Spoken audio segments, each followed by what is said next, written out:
என் பெயர் ரேணுகா. அறியாத வயதில் வந்த காதலால் என் வாழ்க்கை எப்படி திசை மாறி போனது என்பதே என் கதை. நான் ஒரு கிராமத்தில் பிறந்த பெண். அதிகமாக எதுவும் படிக்கவில்லை. 8வது வரை மட்டுமே படித்து இருக்கின்றேன். என் குடும்பத்தில் என் அப்பா, அம்மா மற்றும் 3 அண்ணன்கள் இருந்தனர். எங்கள் குடும்பம் செல்வ செழிப்பான குடும்பம்தான். அப்பா சொந்தமாக கைத்தறி தொழில் செய்து வருகிறார். அண்ணன்கள் அவருக்கு துணையாக இருக்கின்றனர். அண்ணன்கள் யாருக்கும் இதுவரை திருமணமாகவில்லை. பெரும்பாலும் வீட்டில் நானும் எனது அம்மா மட்டுமே இருப்போம். அம்மா சமையல் வேலையை பார்த்து கொண்டாலும் மீதமுள்ள அனைத்து வேலைகளையும் நான் தான் செய்து வந்தேன். வீட்டில் ஆண் பிள்ளைகள் இருந்தால் எவ்வளவு வேலைகள் இருக்கும் என்பதை நான் சொல்லி தெரிய வேண்டியது இல்லை. அவர்களின் துணி துவைப்பதிலிருந்து வீட்டை கவனித்துக் கொள்வது என்று அனைத்து வேலைகளையும் செய்ய ஆரம்பித்தால் அன்றைய பொழுதே ஓடிவிடும். போதாக்குறைக்கு அம்மாதான் நான் செய்யும் வேலைகளில் எப்பொழுதும் குறை சொல்லி கொண்டிருப்பார். சில சமயம் இந்த வீட்டில் என்னிடம் அன்பாக பேசுவதற்கு கூட ஆள் இல்லையே என்று வருத்தப்பட்டதுண்டு. எனக்கென்று தோழிகள் யாரும் இல்லை. அப்படி இருக்கவும் வாய்ப்பில்லை. ஏனெனில் படிக்க செல்லும் இடத்திலும் பக்கத்து வீடுகளுக்கு சென்றால்தான் தோழிகள் ஏற்படுவார்கள். ஆனால் நான் படிக்கவும் செல்லவில்லை. வீட்டை விட்டு எங்கும் வெளியிலும் செல்வதில்லை. அம்மாதான் இப்படி என்றால் அப்பாவும் அண்ணன்களும் அப்படித்தான். அவர்கள் எப்பொழுதும் என்னிடம் சிரித்து கூட பேசியது கிடையாது. ஏதாவது வேலை இருந்தால் கூட அதட்டும் தோணியிலேயே சொல்லிவிட்டு செல்வார்கள். சொல்லப்போனால் பாசத்திற்காக ஏங்கி தவிக்கும் ஒரு இளம் பெண் நான். அவர்களுக்கு எப்படியாவது என்னை திருமணம் செய்து கொடுத்து விட்டால் போதும் என்று நினைத்திருந்தனர். எனக்கு 16 வயது என்பதால் இன்னும் 2 வருடங்களுக்காக காத்திருந்தனர். ஏனோ தெரியவில்லை, வீட்டில் அனைவரும் இருந்தாலும் என் வாழ்க்கை வெறுமையாக செல்வதாக உணர்ந்தேன். சில சமயம் நாமும் இந்த வீட்டில்தான் பிறந்தோமா அல்லது வேலை பார்ப்பதற்காகவே என்னை வேறு எங்கிருந்தோ எடுத்து வந்து வளர்க்கிறார்களா என்று கூட தோன்றும். ஒரு நாள் எனது கடைசி அண்ணன் எங்கள் வீட்டில் உபயோகப்படுத்துவதற்காக ஒரு தொலைபேசியை வாங்கி வந்திருந்தார். ஏதாவது அவசரம் என்றால் பேசிக்கொள்ளலாம் என்று நினைத்தார். மொபைல் ஃபோன் என்பது அப்பொழுதுதான் அறிமுகமாகி இருந்தது. முதலில் ஃபோனை பார்க்கும் பொழுது எனக்கு ஆச்சரியமாகவும் அதிசயமாகவும் இருந்தது. பிறகு அம்மாவிற்கும் எனக்கும் அதை எப்படி உபயோகப்படுத்துவது என்று சொல்லிக் கொடுத்தார். எனது அம்மாவிற்கு அதில் விருப்பம் ஒன்றும் இல்லை. அதை நான் தான் எப்படி கையாள்வது என்பதை கற்றுக்கொண்டேன். அந்த மொபைல் இப்பொழுது உள்ளது போல நவீன வசதிகள் கொண்டது அல்ல. சாதாரண பட்டன்களை மட்டுமே கொண்டதாகும். அப்பாவும் மற்ற அண்ணன்களும் இது வேண்டாத வேலை என்று கூறினர். பின்பு கடைசி அண்ணன் தான் இது அவசியமானது என்பதை புரிய வைத்தார். நானும் எப்பொழுதும் மொபைலை எடுத்துக்கொண்டு வேலைகளை பார்த்து கொண்டிருப்பேன். ஏதாவது அழைப்புகள் வருகிறதா என்று ஆவலுடன் பார்த்து கொண்டிருப்பேன். ஏதாவது அழைப்புகள் வந்தால் மிகவும் சந்தோஷமாகி விடுவேன். அதுவே தவறிய அழைப்புகளாக மாறிப்போனால் யாராக இருக்கும் என்று வெகு நேரம் யோசித்து கொண்டிருப்பேன். இப்படியாக சில நாட்கள் சென்றது. ஒரு நாள் எங்கள் குடும்பத்திற்கு சம்பந்தமில்லாத ஒரு நபர் பேசினார். அவர் வேறொரு பெயரை சொல்லி விசாரிக்க நான் பயந்து போனேன். சரியாக எனது கடைசி அண்ணனும் வீட்டில் இருக்க அவரிடம் தொலைபேசியை தந்து பேச சொல்ல அவரும் பேசிவிட்டு சிறிது நேரத்திலேயே நிறுத்தி வைத்து விட்டார். பின்பு என்னிடம் இதை போல ராங் நம்பர் வருவது சகஜம்தான். அப்படி வந்தால் நமக்கு பரிச்சயமல்லாத ஆட்கள் என்று தோன்றும் பொழுது உடனடியாக போனை நிறுத்திவிடு. இல்லையென்றால் பெண்ணின் குரல் கேட்டால் ஏதேதோ பேசிக்கொண்டிருப்பார்கள். இதில் இதை போல சில ஆபத்துக்களும் உள்ளன. பார்த்து நடந்துகொள் என்று புத்திமதி கூறினார். நானும் சரி என்று தலையாட்டினேன். எனது குடும்பத்திலேயே எனது கடைசி அண்ணன் தான் சற்று பாசமாக பேசுவார். சில நாட்கள் கழித்து மீண்டும் அதை போல ஒரு ராங் நம்பர். எதிரே பேசியவருக்கு அவரின் குரலை வைத்து 20-25 வயது இருக்கும் என்பதை உணர்ந்து கொண்டேன். முதலில் நீங்கள் கேட்கும் ஆள் இங்கு இல்லை என்று வைத்துவிட்டேன். பின்பு அதே நம்பரிலிருந்து பல முறை ஃபோன் அடிக்கப்பட்டது. ஆனாலும் நான் எடுக்கவில்லை. வீட்டினில் அண்ணன்கள் யாரும் இல்லை. அம்மாவிடம் தெரிவிக்க அவரோ எனக்கு ஒன்றும் தெரியாது, நீயே பேசிவிட்டு வைத்துவிடு என்றார். பின்பு யோசித்து ஏதாவது அவசரமாக இருக்கும், என்னவென்று கேட்போம் என்று அதை எடுத்து பேச ஆரம்பித்தேன். அதில் பேசியவர் தன்னை கௌதம் என்று அறிமுகம் செய்து கொண்டார். பின்பு அவர் நான் கிராமத்திலிருந்து நகரத்திற்கு வந்தேன் என்று ஒரு பெரிய நகரத்தின் பெயரை குறிப்பிட்டார். எனது நண்பன் தான் இந்த நம்பரை கொடுத்து வந்தவுடன் தொடர்பு கொள்ளுமாறு கொடுத்தான். அவனை நம்பிதான் இங்கு வந்தேன். ஆனால் அதுவும் ராங் நம்பர் ஆகி போனது. எனக்கு வேறு யாரையும் இங்கு தெரியாது. என்ன செய்ய போகின்றனோ என சோகமாக பேசினார். நானும் ஒன்றும் சொல்ல முடியாமல் அவர் பேசுவதை கேட்டுக்கொண்டிருந்தேன். மனதில் இவர் என்ன செய்யப் போகின்றாரோ என்று கவலையாகவும் இருந்தது. அவர் குறிப்பிடும் அந்த நகரம் எங்கள் கிராமத்திலிருந்து வெகு தொலைவில் இருந்தது.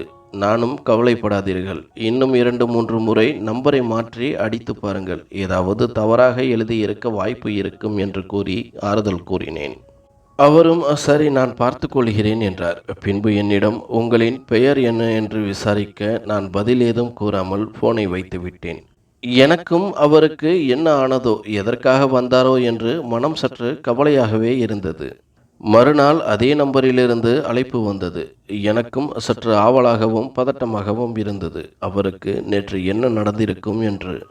நானும் போனை எடுத்து பேச ஆரம்பித்தேன். அவராகவே முதலில் சொன்னார். நேற்று நீங்கள் சொன்னது போலவே வேறு ஒரு நம்பரை மாற்றி முயற்சி செய்தேன். அதுவும் சரியான நம்பராக அமைந்துவிட்டது. நீங்கள் மிகவும் புத்திசாலிதான் என்று பாராட்ட ஆரம்பித்தார். வாழ்க்கையில் முதலில் ஒருவர் பாராட்டுவதை கேட்டு என் மனம் மகிழ்ச்சியால் துள்ளி குதித்தது. அது வெளிக்காட்டி கொள்ளாமல் அமைதியாக இருந்தேன். பின்பு அவராகவே தான் நிறைய படித்திருப்பதாகவும் நல்ல கம்பெனியில் வேலை கிடைத்தது, அதனால்தான் எனது கிராமத்திலிருந்து வந்தேன் என்று அவரின் கதையை கூற ஆரம்பித்தார். பின்பு உங்களின் குரல் மிகவும் அழகாக இருக்கிறது என்று மற்றொரு முறை பாராட்டிவிட்டு போனை வைத்து விட்டார். அதை நினைத்து இன்னும் சந்தோஷமாக இருந்தது. அன்று முழுவதும் மிகவும் மகிழ்ச்சியாக சென்றது. ஏனோ தெரியவில்லை, அவரின் இந்த பாராட்டுக்களை கேட்டுக்கொண்டே இருக்க வேண்டும் போல் தோன்றியது. மறுநாள் என்னையும் அறியாமலேயே எனக்கு ஆர்வம் உண்டானது. இன்று அவர் ஃபோன் செய்வாரா மாட்டாரா என்று. பின்பு நானாக என்னிடம் பேச அவரிடம் ஏதும் விஷயம் ஒன்றும் இல்லையே என்று யோசித்து அதை அப்படியே விட்டுவிட்டேன். 2 நாள் கழித்து அதே நம்பரிலிருந்து அழைப்பு வந்தது. அந்த நம்பரை பார்த்ததுமே என் மனம் உள்ளுக்குள் துள்ளி குதித்தது. ஏனெனில் இதற்காகத்தான் காத்திருந்தேன். பின்பு ஃபோனை எடுத்து யார் என்று தெரியாதது போல முதலில் விசாரித்தேன். அவரும் அன்று கூறியது போலவே கௌதம் என்று அறிமுகம் செய்து கொண்டார். பின்பு என்ன விஷயம் என்று கேட்க, ஒன்றுமில்லை, உங்களின் பெயர் தெரியவில்லை, அதற்காகத்தான் போன் செய்தேன். அது மட்டுமல்லாமல் நீங்கள் பேசுவதே பாடுவது போல் உள்ளது என்று புகழ்ந்து தள்ளினார். எனக்கு அதற்கு மேலும் அமைதியாக இருக்க முடியவில்லை. நானும் சந்தோஷமாக சிரித்து விட்டேன். பின்பு என்னை பற்றியும் அவரை பற்றியும் ஒருவருக்கொருவர் அறிமுகம் செய்து கொண்டோம். பின்பு நேரம் கிடைக்கும் பொழுதெல்லாம் பேசிக்கொண்டிருந்தோம். என் மேல் பாசமாகவும் மிகவும் அக்கறையாகவும் பேசினார். ஏனோ தெரியவில்லை, அவரிடம் பேசும் பொழுதெல்லாம் மிகவும் சந்தோஷமாக உணர்ந்தேன்.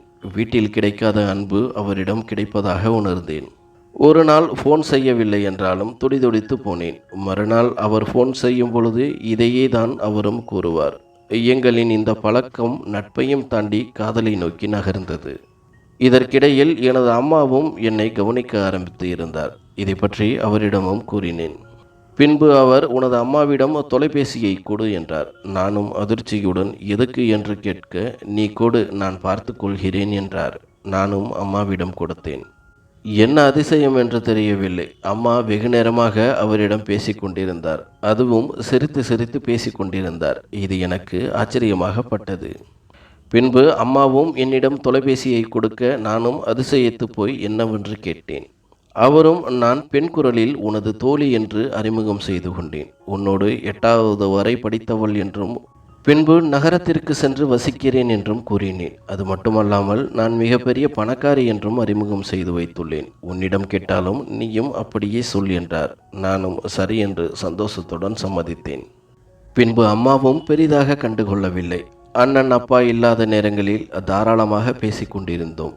நான் ஒரு நாள் அவரிடம் உங்களை காண வேண்டும் என்று கூற, அவரும் உங்கள் ஊரில் நடக்கும் திருவிழாவில் கலந்து கொள்கிறேன், அப்பொழுது காணலாம் என்றார். எனக்கு மிகவும் சந்தோஷமாக இருந்தது. இவ்வளவு நாள் ஃபோனிலேயே பேசிவிட்டு அவரை முதல் முறையாக காணப்போகிறோம் என்று. சில நாட்களில் திருவிழாவும் வந்தது. சொன்னது போலவே அவரும் வந்தார். அவரை பார்த்தவுடனேயே எனக்கு மிகவும் பிடித்து போனது. அவ்வளவு அழகாக இருந்தார். அவரும் எனது அழகை பற்றி வெகுவாக புகழ்ந்து தள்ளினார். பின்னர் எனக்காக சில பரிசு பொருட்களையும் வாங்கி வந்திருந்தார். அதை கொடுத்துவிட்டு சென்று விட்டார். இப்படியாக 1.5 வருடங்கள் எந்த பிரச்சனையும் இன்றி சென்று கொண்டிருந்தது. நானும் சந்தோஷத்தில் மிதந்து கொண்டிருந்தேன். எனக்கும் திருமண வயது வந்ததால் மாப்பிள்ளை பார்க்க தொடங்கினர். அப்பாவையும் அண்ணன்களையும் எதிர்த்து என்னால் ஒன்றும் பேச முடியவில்லை. எனக்கு பயமாகவும் பதட்டமாகவும் இருந்தது. என் காதலை பற்றி அப்பாவிடமும் அண்ணன்களிடமும் சொன்னால் கூட அவர்கள் நிச்சயமாக ஏற்றுக்கொள்ள மாட்டார்கள் என்று உறுதியாக தெரியும். எங்கே அவரை தொலைத்து விடப் போகின்றோமோ என்று கவலையடைந்தேன். இதை பற்றி அவரிடமும் கூறினேன். அவரும் துடித்து போனார். அன்று இருவருமாக சேர்ந்து ஒரு முடிவு எடுத்தோம். முதலில் வீட்டை விட்டு வெளியேறி திருமணம் செய்து கொண்டு பின்பு பெற்றோர்களை சம்மதிக்க வைத்து விடலாம் என்று. எனக்கு இதில் முதலில் சம்மதமில்லை. ஆனாலும் அவரை இழக்க விரும்பவில்லை. எப்படியும் அவரை திருமணம் செய்து கொண்டு சந்தோஷமாக வாழ வேண்டும் என்று நினைத்தேன். பின்பு நானும் சரி என்று சம்மதிக்க அவரும் சந்தோஷமடைந்தார். மறுநாளே எனது அம்மாவிடம் போனை கொடுக்கச் சொன்னார். அம்மாவிடம் பெண் குரலில் பேசினார். தனக்கு நாளை திருமணம் ஆகப் போவதாகவும் நீங்களும் அவளும் திருமணத்திற்கு வர வேண்டும் என்று அழைப்பு விடுத்தார். அம்மாவும் இங்கு நிறைய வேலைகள் உள்ளது, திடீரென எங்கும் என்னால் வர முடியாது, நீ திருமணம் செய்து கொள், பிறகு பார்க்கலாம் என்றார். ஆனாலும் அவரும் விடாமல் நீங்கள் வரவில்லை என்றாலும் பரவாயில்லை, எனது தோழியையாவது அனுப்பி வையுங்கள் என்றார். அம்மாவும் யோசிக்க பின்பு அவராகவே நீங்கள் பயப்பட வேண்டாம், எங்கள் வீட்டில் நிறைய கார்கள் உள்ளது, அதில் ஒன்றை உங்களின் மகளுக்காக அனுப்பி வைக்கின்றேன். காலை வந்துவிட்டு திருமணம் முடிந்ததும் உடனே அவளையும் திருப்பி அதே காரில் அனுப்பி வைத்து விடுகிறேன் என்றார். அம்மாவும் அப்பா அண்ணன்களை பற்றி யோசிக்க அவரும் அவர்கள் வருவதற்கு முன்னாலேயே அனுப்பி வைத்து விடுகிறேன் என்று உறுதியளித்தார். அம்மாவும் அரைகுறை மனதாக சம்மதித்தார். அவரும் சொன்னது போலவே மறுநாள் வாடகைக்கு காரை எடுத்து வீட்டிற்கு அனுப்பி வைத்தார். நானும் என்னிடமிருந்த நகைகளை அணிந்து கொண்டு வீட்டிலிருந்து சிறிதாக பணத்தையும் எடுத்துக்கொண்டேன். அம்மாவிடம் கூறிவிட்டு காரில் ஏறி வந்து விட்டேன். சிறிது தூரத்திலேயே அவரும் காரில் ஏறிக்கொண்டார். எனக்கும் அம்மா அப்பாவை நினைத்து அழுகையாக வந்தது. தன்னால் ஒரு அவமானம் என் குடும்பத்திற்கு ஏற்பட போகிறதே என்று அழுது கொண்டிருந்தேன். அவர்தான் என்னை சமாதானப்படுத்தினார். பின்பு நாங்கள் அந்த பெரிய நகரத்தை அடைந்து விட்டோம். அவரிடம் உங்கள் வீட்டிற்கு செல்லவில்லையா என்று கேட்க அவரோ எனக்கு ஒரு தங்கை உள்ளாள், அவளுக்கு இன்னும் 2-3 மாதங்களில் திருமணமாக போகிறது. இப்பொழுது நான் காதல் திருமணம் செய்து கொண்டால் யாரும் ஏற்றுக்கொள்ள மாட்டார்கள். தங்கையின் திருமணமும் பாதிக்கப்படும். அதனால் 2-3 மாதங்கள் இங்கேயே இருந்துவிட்டு பிறகு சென்று விடலாம் என்றார். எனக்கும் அவர் சொல்வது சரி எனப்பட்டது. நாங்களும் ஒரு வீட்டை பிடித்து அங்கு வசிக்க ஆரம்பித்தோம். வீடும் மிக சிறிதாகவே இருந்தது. இந்த நகரத்தில் தற்சமயம் இதுதான் கிடைத்தது. பிறகு நல்ல வீடாக பிடித்து குடியேறி சென்று விடலாம் என்றார். நானும் சரி என்று சம்மதித்தேன். வீட்டு செலவுகளுக்கு அனைத்திற்கும் நான் எடுத்து வந்திருந்த பணத்தை தான் செலவு செய்து கொண்டிருந்தேன். 1 மாத காலம் வாழ்க்கை மிகவும் சந்தோஷமாக போய்கொண்டிருந்தது. அடிக்கடி அப்பாவின் ஞாபகமும் அம்மாவின் ஞாபகமும் வரும். அப்பொழுதெல்லாம் அவர்தான் என்னை சமாதானப்படுத்தி ஆறுதல் கூறுவார். ஒரு நாள் கணவர் அம்மாவிற்கு மிகவும் உடல்நிலை சரியில்லாமல் போய்விட்டது, நான் சென்று பார்த்து வருகிறேன் என்று கூறி ஊருக்கு புறப்பட்டு சென்றார். ஒரு நாள் தான், நாளை நான் திரும்ப வந்து விடுவேன் என்று ஆறுதல் கூறிவிட்டு சென்றார். அவர் சென்று 3 நாட்களுக்கு மேல் ஆகிவிட்டது. எனக்கு அதுவரை அவர் மேல் எந்த சந்தேகமும் வரவில்லை. மாறாக கணவரின் அம்மாவிற்கு என்ன ஆனதோ என்று கவலைப்பட்டு கொண்டிருந்தேன். நானும் எதேச்சையாக செலவுக்கு பணம் எடுப்பதற்காக பெட்டியை திறந்து பார்க்க அங்கே பணமும் இல்லை, நகையும் இல்லை. மாறாக ஒரு கடிதம் மட்டுமே இருந்தது. அதை திறந்து படிக்க பார்க்க எனக்கு வேண்டியது கிடைத்து விட்டது. நீ உனது கிராமத்திற்கு சென்று விடு, என்னை எதிர்பார்த்து காத்திருக்காதே, நான் வரமாட்டேன் என்று எழுதியிருந்தது. நான் அதிர்ச்சி அடைந்து ஏமாற்றப்பட்டதை உணர்ந்து அழுதேன். நான் சத்தமிட்டு அழுவதை பார்த்த அக்கம்பக்கத்தினர் கூடி வந்து என்னவென்று விசாரிக்க அனைத்து உண்மைகளையும் சொல்ல அவர்களும் என்னைத்தான் திட்டிவிட்டு சென்றனர். அதில் ஒரு சிலர் மட்டும் திரும்பவும் கிராமத்திற்கு செல்லும்படி வற்புறுத்த நானும் மனமின்றி எனது அப்பாவிற்கு தொலைபேசியில் தொடர்பு கொண்டேன். எனது அப்பா மிகவும் கோபப்பட்டார். பின்பு அண்ணன்களிடம் பேச அவர்களோ, நீ எங்களுக்கு தீராத அவமானத்தை தந்துவிட்டு சென்று விட்டாய், உன்னால் எங்களால் கிராமத்தில் தலை நிமிர்ந்து கூட நடக்க முடியவில்லை, நீ மட்டும் இங்கு வந்தால் உன்னை கொன்று புதைத்து விடுவோம் என்று மிரட்டினர். பின்பு சில நாட்கள் அந்த நகரத்திலேயே வலியும் வேதனையோடு சென்று கொண்டிருந்தது. அறியாதவனை நம்பி வந்து என் தலையில் நானே மண்ணை அள்ளி இறைத்து கொண்டேனே என்று நினைத்து நினைத்து அழுது கொண்டிருந்தேன். என் பக்கத்து வீட்டில் உள்ளவர்கள் சற்று ஆறுதலாக இருந்து எனக்கு வேண்டிய சிறு சிறு உதவிகளை செய்து கொடுத்தனர். ஒரு நாள் உடல்நிலை சரியில்லாமல் போகவே மருத்துவமனைக்கு சென்று பார்த்த பொழுது நான் கர்ப்பமான விஷயத்தை தெரிவித்தனர். அவருடன் ஒன்றாக இருந்திருந்தால் மிகவும் சந்தோஷமடைந்திருப்பேன். ஆனால் இப்பொழுது அது என்னால் முடியவில்லை. நானும் குழந்தை வேண்டாம் என்று முடிவு எடுத்து அதை மருத்துவர்களிடம் தெரிவிக்க, அவர்களோ இது சட்டப்படி குற்றம், இங்கிருந்து ஓடிவிடு என்று விரட்டிவிட்டனர். நானும் சிறிதாக அனைத்தையும் மறந்து என் குழந்தைக்காக வாழ்க்கையை அங்கேயே வாழலாம் என்று முடிவு எடுத்தேன். பிறகு ஒரு மளிகை கடையிலும் வேலைக்கு சேர்ந்தேன். ஆனாலும் என் கணவர் என்னை ஏமாற்றிவிட்டதை மட்டும் என்னால் மறக்கவே முடியவில்லை. ஒரு நாள் இரவு வேலை முடிந்துவிட்டு வீட்டிற்கு செல்வதற்காக பேருந்துக்காக காத்திருந்தேன். அப்பொழுது மழை பெய்து கொண்டிருந்தது. ஆள் நடமாட்டமும் அதிகம் இல்லை. நான் தனியாக நிற்பதை பார்த்த 3 இளைஞர்கள் தள்ளாடியபடியே எனது அருகில் வந்து நின்றனர். அவர்கள் மது போதையில் உள்ளார்கள் என்பதை புரிந்து கொண்டேன். நானும் சற்று விலகி நிற்க, அதில் ஒருவன் மட்டும் என்னிடம் வந்து பேசினான். இவர்களிடமிருந்து ஓடிவிடலாம் என்று முற்பட என்னை மூவருமாக சேர்ந்து பிடித்து இழுத்து அருகில் இருந்த ஒரு புதருக்குள் இழுத்துச் சென்றனர். மூவருமாக சேர்ந்து என்னை சீரழிக்க தொடங்கினர். வலி தாங்க முடியாமல் கதறியல எனது சத்தம் யாருக்குமே கேட்கவில்லை. அவர்களால் எவ்வளவு முடியுமோ அவ்வளவு பலத்தை கொண்டு என்னை தாக்கத் தொடங்கினர். ஒரு கட்டத்தில் எனது கைகளும் கால்களும் உடைக்கப்பட்டன. வலியால் சிறிது நேரத்திலேயே மயக்கமடைந்து விட்டேன். கண் விழித்து பார்க்கும் பொழுது மருத்துவமனையில் அனுமதிக்கப்பட்டிருந்தேன். என் உடல் முழுவதும் பலத்த காயங்கள் ஏற்பட்டிருந்தது. என் உடல் உறுப்புகள் அனைத்தும் சிதைக்கப்பட்டிருந்தன. காவல்துறையினர் என்னை பற்றி விசாரிக்க நானும் விவரங்களை கூறினேன். அவர்களும் என் பெற்றோர்களிடம் தொடர்பு கொண்டு பேச, அவர்களோ அவளை யார் என்றே தெரியாது என்று கூறிவிட்டனர். பின்பு மருத்துவர்கள் என்னிடம், நீ மிகவும் மோசமாக பாதிப்படைந்து இருக்கின்றாய். உன் வயிற்றில் இருந்த குழந்தையும் கலைந்து விட்டது. உன் கர்ப்பப்பையும் சிதைந்து விட்டது. இனி உனக்கு குழந்தை பிறக்கவே வாய்ப்பு இல்லை. நீ எழுந்து நடக்கவே சில வாரங்களாவது ஆகும் என்ற துயரமான செய்தியை தெரிவித்தனர். நான் சிதைக்கப்பட்ட விஷயம் மெல்ல மெல்ல வெளி உலகத்திற்கு தெரிய ஆரம்பித்தது. சில பத்திரிகைகள் என்னை காண வந்தனர். நானும் என்னை போல் இனி வேறு ஒரு பெண்ணிற்கு நடக்கக்கூடாது என்பதற்காக அனைத்து உண்மைகளையும் கூறினேன். அவர்களும் என்னை பற்றி எழுதத் தொடங்கினர். என்னை மையப்படுத்தி சில போராட்டங்களும் நடந்தன. ஆனால் அது அனைத்தும் சில நாட்கள்தான். அதன் பிறகு அனைவரும் மறந்தே விட்டனர். ஆனால் என் வாழ்க்கையில் நடந்ததை என்னால் எப்படி மறக்க முடியும்? சில வாரங்களில் மருத்துவமனையில் இருந்து அரசு காப்பகத்தில் அனுமதித்தனர். என்னால் முன்பை போல நடக்க முடியவில்லை. அதனால் எப்பொழுதும் வீல்சேரில் அமர வேண்டியதாகிவிட்டது. என் வாழ்க்கையில் அந்த 4 ஆண்களும் எனக்கு நரகத்தை காண்பித்து விட்டு சென்றனர். இதற்கு மேலும் அழுது கொண்டு முடங்கி கிடந்தால் எந்த பயனும் இல்லை என்பதை புரிந்து கொண்டேன். என் வாழ்க்கையில் நடந்தது வேறு ஒரு பெண்ணிற்கு நடக்கக்கூடாது என்று முடிவெடுத்தேன். இந்த வாழ்க்கை எனக்கு நல்ல அனுபவத்தை தராவிட்டாலும் மோசமான அனுபவங்களை நிறைய கற்றுக் கொடுத்தது. அந்த அனுபவங்களை மற்றவர்களுடன் பகிர்ந்து கொள்ளலாம் என்று முடிவெடுத்தேன். அதன்படி பெண்கள் படிக்கும் கல்லூரிகளுக்கும் பள்ளிகளுக்கும் சென்று எனக்கு தெரிந்தவற்றை, என் வாழ்க்கையில் நடந்தவற்றை பகிர்ந்து கொண்டேன்.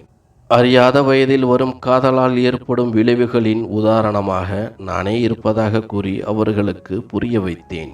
அதில் சில பெண்கள் என்னிடம் வந்து, நானும் உங்களைப் போல ஒருவர் மீது காதலில் இருக்கின்றேன் என கூறினர். நானும் அவர்களுக்கு புத்திமதி சொல்லி புரிய வைத்தேன்.